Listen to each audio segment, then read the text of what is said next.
मानवा की शुरुआत होती है और हमें बताया जाता है काउंटलेस लेजेंडरी क्रिएचर्स जो कि एंशिएंट टाइम से लेकर अब तक चले आ रहे हैं, चाहे वो शांगलोंग और क्वीन जैसे ड्रैगन हो, या फिर खून के प्यासे वेयरवुल्व्स और वैम्पायर्स, या फिर 9 सर वाले हाइड्रा जैसे एंशिएंट बीस्ट, या फिर मिथिकल मॉन्स्टर्स। पर ये सब कुछ क्या बस लोगों की इमेजिनेशन है?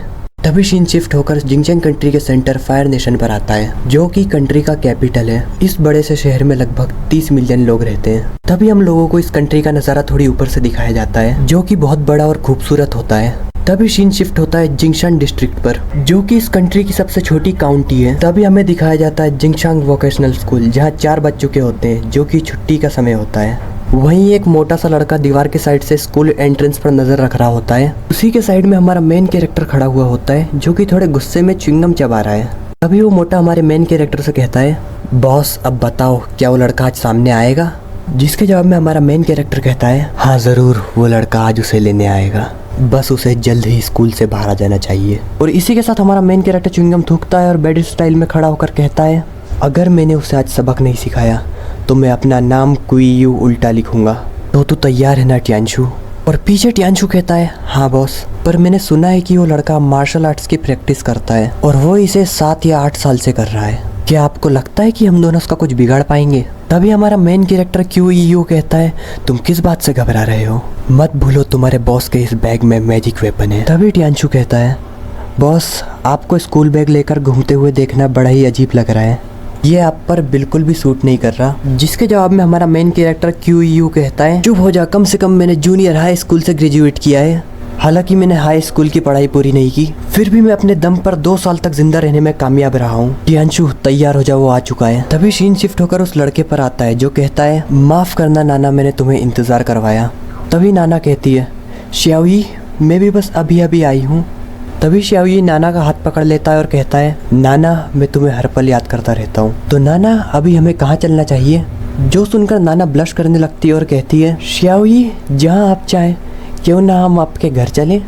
ऐसे ही उन दोनों का निब्बा निब्बी वाला चल रहा होता है और श्याओई गा रहा होता है गाना, नाना ओ नाना। और तभी वहाँ पर नाना का आशिक मतलब हमारा मेन कैरेक्टर आ जाता है और कहता है, क्या बकवास है। और तभी टियांशु कहता है, यान श्याओई तेरी हिम्मत कैसे हुई बॉस की गर्लफ्रेंड को चुराने की? आज हम तुझे एक अच्छा सबक सिखाएंगे ताकि तू दोबारा से इसी गलती ना करे। और नाना हमारे मेन कैरेक्टर क्यूईयू को देखकर गंदी तरह से डर चुकी होती है। तभी हमारा मेन कैरेक्टर क्यूईयू कहता है, तुम किस लिए डर रही हो? मैं औरतों पर हाथ नहीं उठाता, मैं बस इस लोंडे को तोड़ने आया हूँ। तभी श्याओई कहता है, नाना डरो मत, क्योंकि मैं यहाँ हूँ तो तुम्हें पीछे छुपने की जरूरत नहीं है। और वो दोनों लड़ाई के मामले में कितने ही 30 मार का क्यों ना हो, मैं उन जैसे 10 के साथ अकेले लड़ सकता हूँ। और इसी के साथ उसने अपनी मार्शल आर्ट्स की पोजीशन ले ली होती है। और तभी नाना कहती है, क्यूईयू अब मुझे तुझसे कुछ लेना देना नहीं है, तू बहुत ज़्यादा अनोइंग है, दोबारा मुझे परेशान मत करना, मैं अब श्याओई की हो चुकी हूँ। तभी क्यूईयू कहता है, हो तो अब तुम्हारी ज़बान भी चलने लगी है। इसी के साथ क्यूईयू अपने बैग में हाथ डालता है और कहता है, मैंने सुना है कि तू मार्शल आर्ट्स जानता है। ये सुनकर श्याओई नाना की ओर देखता है, जो उसके पीछे छुप गई होती है और आगे श्याओई की फट गई होती है। पर इतनी ज़्यादा फटी होने के बाद भी श्याओई कहता है, मेरे master famous leg martial arts के किंग है, क्या तुम मेरी मार्शल आर्ट्स की स्किल्स को आजमाना चाहते हो? पर मैं तुम जैसे छोटे गैंगस्टर से लड़ाई करके अपने जूते गंदे नहीं करना चाहता। तभी क्यूईयू क्रीपी सी स्माइल के साथ अपने बैग से ईंट बाहर निकालते हुए कहता है, यान श्याओई मुझे नहीं पता तुमने इसके बारे में पहले कभी सुना होगा या नहीं, पर इसे कहते हैं मार्शल आर्ट्स ऑफ ब्रेक। और तभी क्यूईयू ईंट उछालते हुए श्याओई की ओर बढ़ने लगता है। और तभी हमें क्यूईयू के पास्ट के बारे में बताया जाता है कि वो एक ऑर्फन है और बचपन से ही ऑर्फनेज में पला बढ़ा है, इसीलिए उसे डिसिप्लिन सिखाने वाला कोई नहीं था। हाई स्कूल ड्रॉप करने के बाद वो सोसाइटी का एक आवारा मेंबर बन गया और इन्हें ही हम गुंडा बुलाते हैं। नाना और क्यूईयू 1 साल से ज़्यादा समय से डेट कर रहे हैं। क्योंकि क्यूईयू की कोई फैमिली नहीं है, इसलिए वो अपने पहले प्यार को बहुत अहमियत देता है। पर जैसे ही नाना को पावरफुल और स्ट्रॉन्ग बैकग्राउंड वाला श्याओई मिला, उसने क्यूईयू के प्यार को ठुकरा दिया और क्यूईयू यूपीएससी की तैयारी में लग गया। मजाक कर रहा हूँ, ऐसा कुछ नहीं होता। तभी श्याओई कहता है, क्यूईयू मैं कह रहा हूँ मेरा बाप सिटी पुलिस ब्यूरो में काम करता है। पर क्यूईयू तो आज नाना के स्कूल सिर्फ यान श्याओई को तोड़ने आया है। तभी क्यूईयू कहता है, यान शियाओयी, क्या तुम्हें पता है ये ईंट इतनी लाल क्यों है? क्योंकि मैंने इससे बहुतों के सर फोड़े हैं। और इसी के साथ क्वियू यान शियाओयी की ओर बढ़ते हुए ईंट फेंकने वाला होता है, जिसे देखकर शियाओयी कहता है, तू सच में एक छोटा मोटा गुंडा है। तुझे क्या लगता है कि तू सिर्फ एक ईंट से मेरे खिलाफ जीत सकता है? और तभी शियाओयी अपने आसपास एक बैरियर टाइप बना लेता है और कहता है, मेरे चारों तरफ 1.5 मीटर की रेडियस में एक इंस्टेंट अटैक रेंज है। और शियाओयी फुल मेन कैरेक्टर वाली चौड़ में आ चुका होता है और कहता है, जब तक तुम मेरे पास पहुंचोगे मैं तुम्हारी ईंट के टुकड़े कर कर फेंक चुका हूँ। और तभी क्वियू की ईंट उसे उसकी औकात दिखा देती है और क्वियू उसकी ईंट से ईंट बजाना शुरू कर देता है। पीछे टियानचू ईंट लेकर आते हुए कह रहा होता है, बॉस ने एक बार कहा था तू ईंट सा लड़का है और ईंट से लोगों का सर फोड़ने का, और किसी भी लड़ाई को अपने तक नहीं रखना चाहिए, उसे अपने दोस्त के साथ जाकर लड़ना चाहिए। और अगर तुम हार जाओ तो दोबारा कोशिश करो, और अगर तुम मरो तो उन्हें भी मार दो। शियाओयी, अब तू गॉड शू की शक्तियों का मजा चख, डबल बाइसिकल स्ट्राइक।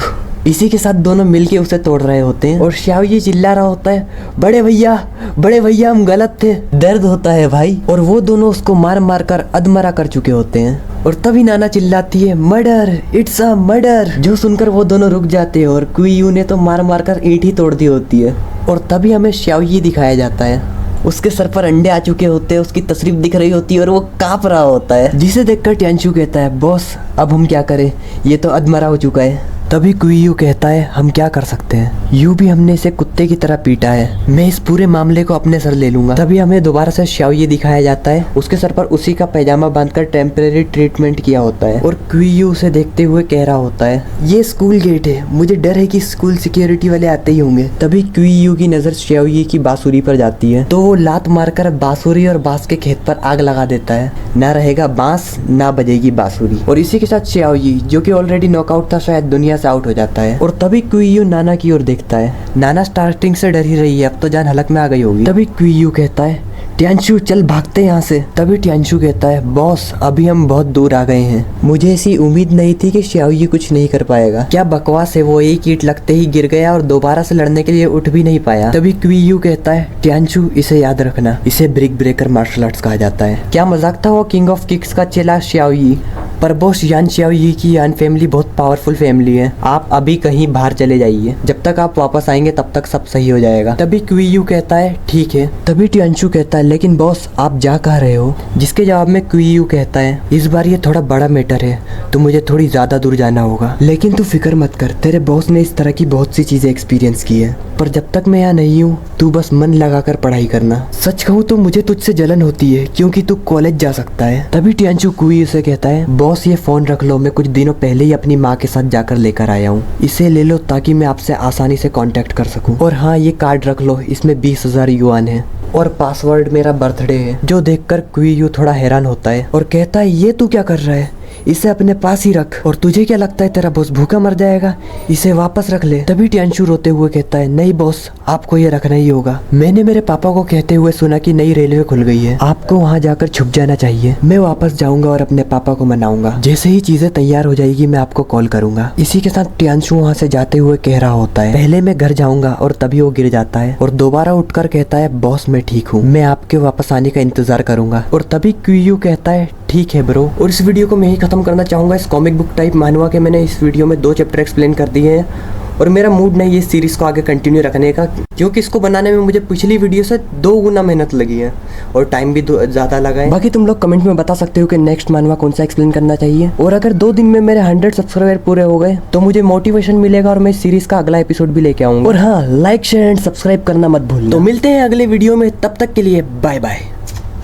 थोड़ी सी तू लाइक करा दे, थोड़ा तो सब्सक्राइब करा दे, मेरी वीडियो ट्रेंड करा दे, मुझको भी तू वायरल करा दे, लाइक करा दे, सब्सक्राइब करा दे, ओ भाई तू जल्दी करा दे।